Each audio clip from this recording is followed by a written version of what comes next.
ఓం నమః శివాయ. ఓం నమో నారాయణాయ. ఓం శ్రీ స్వర్ణాకర్షణ కాళభైరవాయ నమో నమః. నరదృష్టి నివారణ కాళభైరవాయ నమో నమః. ఓం కాళకాలాయ విద్మహే కాళాతీతాయ ధీమహి తన్నో శ్రీ స్వర్ణాకర్షణ కాళభైరవ ప్రచోదయాతు. హరి ఓం. మా ఛానల్కి స్వాగతం. చూస్తున్న వీక్షకులకు ప్రేక్షకులకు ప్రియ కాళభైరవ భగవద్బంధుకి స్వాగతం పలుకుతూ మమ్మల్ని ఎంతగానో ఆదరిస్తూ ఉండబడినటువంటి ప్రియ సోదరీ మండలకు అందరికీ కూడా వసంత పంచమి మాఘ పంచమి సాక్షాత్ మహాసరస్వతీదేవి అమ్మవారి యొక్క ఆశీస్సులు అందరిపైన ఉండాలని, అందరినీ విద్యావేత్తలుగా, జ్ఞానవంతులుగా, గుణవంతులుగా, సంపన్నవంతులుగా అమ్మవారి యొక్క ఆశీస్సులు ప్రసాదించాలని కోరుకుందాం. 1వ తారీఖు 2వ నెల 2024 నుండి 15/2/2024 వరకు పుట్టినటువంటి వారందరికీ కూడా ముందస్తుగా జన్మదిన శుభాకాంక్షలు. గతంలో వివాహం చేసుకున్న వారికి వివాహ వార్షికోత్సవ శుభాకాంక్షలు. ద్వాదశ రాశుల్లో గ్రహ గమనాన్ని ఒకసారి వీక్షింపచేద్దాం. మేషరాశిలో గురువు, కన్యరాశిలో కేతు సంచార స్థితి, ధనుసు రాశిలో కుజుడు బుధుడు శుక్ర సంచార స్థితి, మకర రాశిలో రవి సంచార స్థితి, కుంభరాశిలో శనిచర స్వామి స్వక్షేత్ర సంచార స్థితి, మీనరాశిలో రాహు సంచార స్థితితో ద్వాదశ రాశుల్లో గ్రహ గమనాలు ఈ విధంగా ఉన్నాయి. 6వ తారీఖున కుజుడు మకర రాశిలోకి ప్రవేశం, 12వ తారీఖున శుక్రుడు మకర రాశిలోకి ప్రవేశం, 14వ తారీఖున రవి భగవానుడు ఏడాది తర్వాత కుంభరాశిలోకి సంచార స్థితి, అక్కడే ఉండబడినటువంటి శనితో కలిపి రవి సంచార స్థితి ఉంటుంది. కనుక ద్వాదశ రాశిలో గ్రహ గమనాల్ని అనుసరిస్తూ ఈ యొక్క పక్షం రోజుల్లో ఎలా ఉండబోతుందో సవివరంగా సంపూర్ణంగా తెలుసుకుందాం.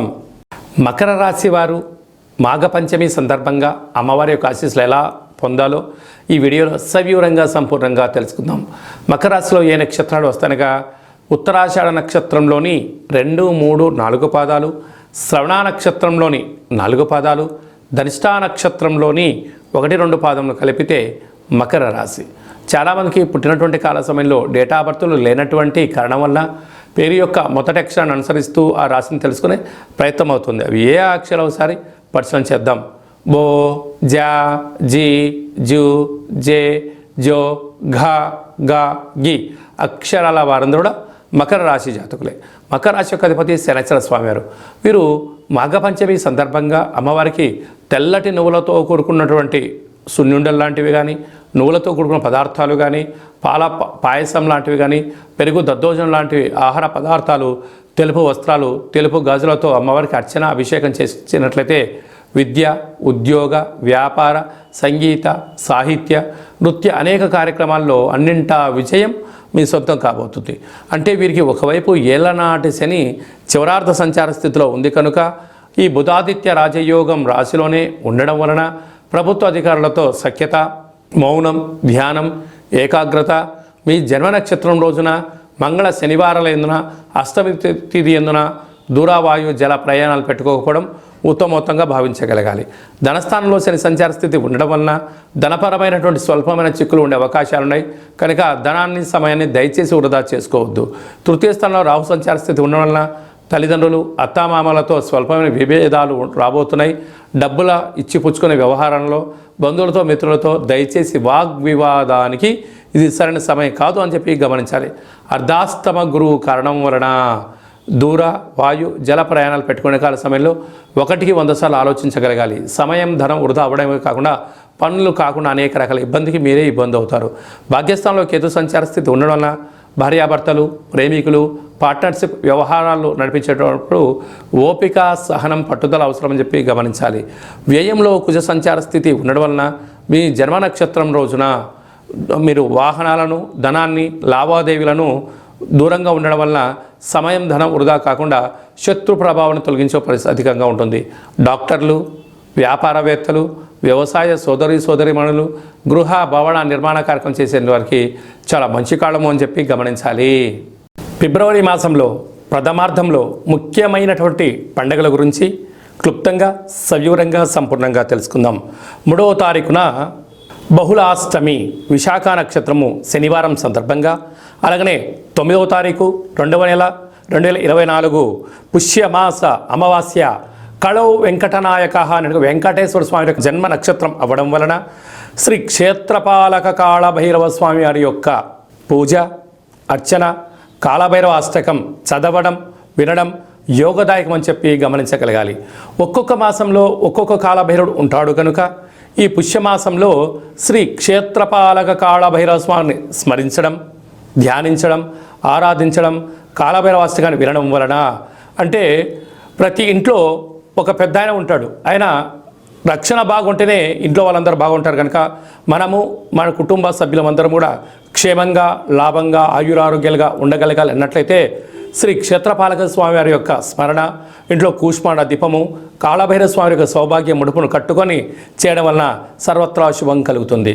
అలాగా మీకు ఇంట్లో చేసుకోలేనటువంటి వసతి లేనటువంటి వారందరూ ఈ కింది నెంబరు సంప్రదించినట్లయితే, మీ గోత్రనామాలు పంపించినట్లయితే మీకు వీడియో కాల్ ద్వారా మన యొక్క నరదృష్టి నివారణ కాళభైరవ స్వామి యొక్క దేవాలయంలో అర్చన, అభిషేకము, కూష్మాండ దీపము, హోమ కార్యక్రమంలో చేయించి స్వామి యొక్క ప్రసాదాన్ని మీకు కొరియర్ ద్వారా ఇంటికి పంపించడం కూడా జరుగుతుంది.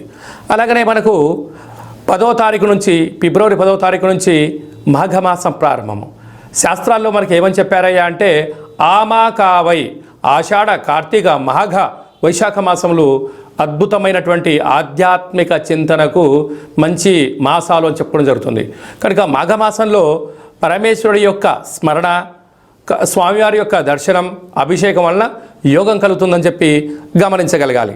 14వ తారీఖున మాఘశుద్ధ పంచమి, మాఘ పంచమి సాక్షాత్క మహాసరస్వతీదేవి అమ్మవారు భూమండలంలో ఉండబడినటువంటి అందరికీ వాక్కును ప్రసాదించేటువంటి స్వామివారు కనుక అందరికీ విద్యా వినయ సంపన్నం అంటారు. విద్య ద్వారా వినయం, వినయం ద్వారా ఉద్యోగం, ఉద్యోగం ద్వారా ధనం, ఆ ధనం దుర్వినియోగం కాకుండా సద్వినియోగం ఎలా పరుచుకోగాలో మనకు సరస్వతి మాత ఆశీస్సులతో ఉండడం జరుగుతుంది.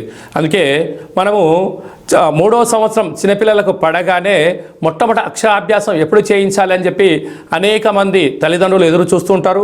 ఆ రోజు మీ యొక్క చిన్నపిల్లలని సరస్వతి మాత దేవాలయానికి తీసుకొని వెళ్ళి అక్షరాభ్యాసం ఓం నమ శివాయ సిద్ధం నమమ అనేటువంటి మంత్రంతో సరస్వతి మాత పూజ చేయించి వ్రాయించడం. అలాగనే చదువుతూ ఉండబడిన విద్యార్థులందరూ కూడా బుక్స్లు, పెన్నులు, స్లేట్స్, ల్యాప్టాప్స్ ఈ ప్రస్తుత కాలమాన ప్రకారంగా ఆధునికంగా చదువుకునే ఏ వస్తువులైనా కూడా అమ్మవారి దగ్గర పెట్టి పూజ చేసి లేదంటే ఆ కుంకుమను తీసుకొని వచ్చి పూజ చేసుకోవడం వలన సంగీతము, సాహిత్యము, నృత్యము అనేక కార్యక్రమాల్లో విజయానికి అమ్మవారి యొక్క ఆశీస్సులు ఉంటాయని చెప్పి గమనించగలగాలి. ఆ రోజు వీలైనంత వరకు కూడా మనకు తెలుపు రంగు వస్త్రాలు ధరింపచేయడము, చక్కెర పొంగలి లాంటివి, పాయసంతో కూడుకున్నటువంటి దద్దోజనం లాంటివి నైవేద్యం అమ్మవారికి పెట్టి 10 మంది భక్తులకు ప్రసాదం పంచడం వలన అమ్మవారి యొక్క కృప కటాక్ష వీక్షణలు మన అందరిపైన ప్రసరిస్తాయని చెప్పి గమనించాలి. కనుక అదే కాకుండా ఈ యొక్క ఫిబ్రవరి నెలలో ఈ ప్రథమార్థం అంతనూ కూడా అద్భుతమైన విజయం ఇంకనూ సాధించగలగాలి అన్నట్లయితే ఈ యొక్క పాత్ర కంచు పాత్ర అంటారు. స్వర్ణాకర్షణ కాళభైరవ స్వామి వారి యొక్క అక్షయ పాత్ర. అక్షయము అనగా నశించబడినటువంటిది. కాళభైరవుడు అనగా కాలాన్ని శాసింపజేసే శక్తి కేవలం కాళభైరవుడికి మాత్రమే ఉంటుంది. కాళభైరవ స్వామివారు కాశీక్షేత్రంలో ఉండడము, కాశీక్షేత్రానికి క్షేత్రపాలకుడుగా ఉండడం జరుగుతుంది. అలాగే ఉజ్జయిని క్షేత్రంలో కూడా అక్కడ ప్రాంతానికంతుడు ఆయనే తిరుగులేని చక్రవర్తి. అలాంటి ఆ కాళభైరవ స్వామి స్మరణ, ధ్యానము, అలాగా ఈ అక్షయ పాత్ర మన గృహంలో ఉంచుకొని ప్రతిరోజు ఉదయము, సాయంత్రము మీరు పూజా కార్యక్రమం ముగించుకున్న తర్వాత 2 అగరబత్తులను తిప్పి ఈ యొక్క కర్ర సహాయం ద్వారా వీటిని ఇలా చిన్నగా శబ్దం చేసినట్లయితే ఓంకార శబ్దం రావడం జరుగుతుంది. అలాగా ఈ ఓంకార శబ్దాన్ని ఎలా సృష్టించాలన్నట్లయితే మనము గృహంలో ఇసురాయిని ఎలా తిప్పుతామో అలా చిన్నగా ఇక్కడ తిప్పగలిగినట్లయితే ఓంకార శబ్దం రావడం జరుగుతుంది. ఈ యొక్క శబ్ద తరంగాల ద్వారా మానవుని శరీరంలో ఉండబడినటువంటి మూలాధార, స్వధిష్టాన, మణిపూర్వక, విశుద్ధ, అనహత, ఆజ్ఞా చక్రాలు వికసింపచేసి గృహంలో ఉండబడినటువంటి నరదృష్టి, శత్రుదృష్టి, భూత, ప్రేత, పిచాచ, బ్రహ్మర, యక్షర, యమదూత, శాకిని, డాకిని, గ్రహ దోషాలు, తంత్ర ప్రయోగాలు, తాంత్రిక ప్రయోగాలు, నరదృష్టి దోషాలు తొలగిపోతాయని చెప్పి గమనించాలి. మరొక్కసారి శబ్దం చేసే ప్రయత్నం చేద్దాం.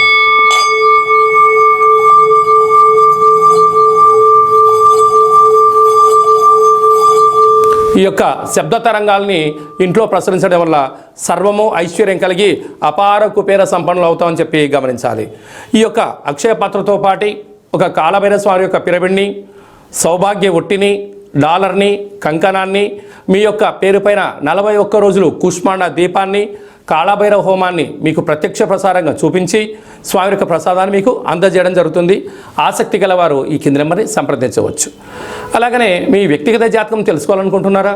మీ పుట్టినటువంటి తేదీ, నెల, సంవత్సరం, పుట్టిన సమయం రాసి మీరు వాట్సాప్లో పంపించగలిగినట్లయితే సంపూర్ణంగా 100 సంవత్సరాల జాతకాన్ని రాసి పంపించి మీరు పుట్టినప్పుడు గ్రహ గమనాలు ఎలా ఉన్నాయి, ప్రస్తుతం ఎలా ఉన్నాయి, రాబోయే కాలంలో ఎలా ఉన్నాయో సవివరంగా సంపూర్ణంగా తెలియజేయడం జరుగుతుంది.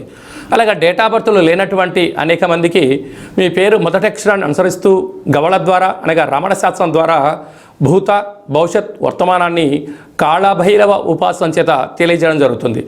ఆ పేరు కూడా సక్రమంగా లేదు, ఒక్కొక్కరికి 2-3 పేర్లు ఉన్నాయి అనుకుంటున్న వారికి వారి యొక్క ముఖఛాయలను అనుసరిస్తూ వారి యొక్క చేతి యొక్క హస్తరేఖలను గమనిస్తూ గవలు వేసి తెలియజేయడం జరుగుతుంది.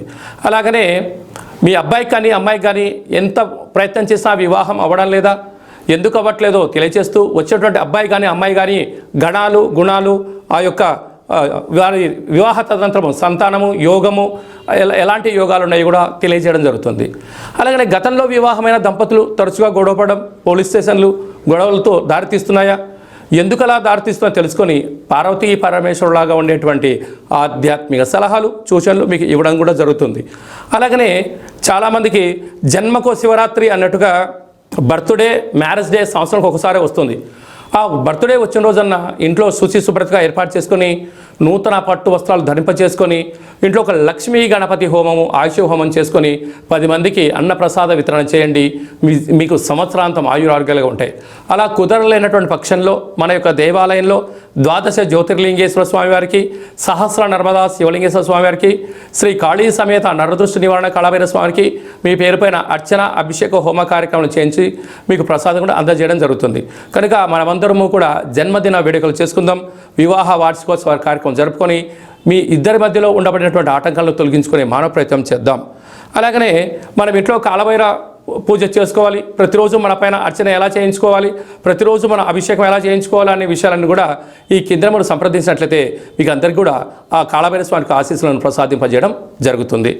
అలాగనే ఈ మాఘమాసంలో పంచమి తిథి అమ్మవారి ఆశీస్సులు ఉండాలని కోరుకుంటూ ఆశీర్వదించాం.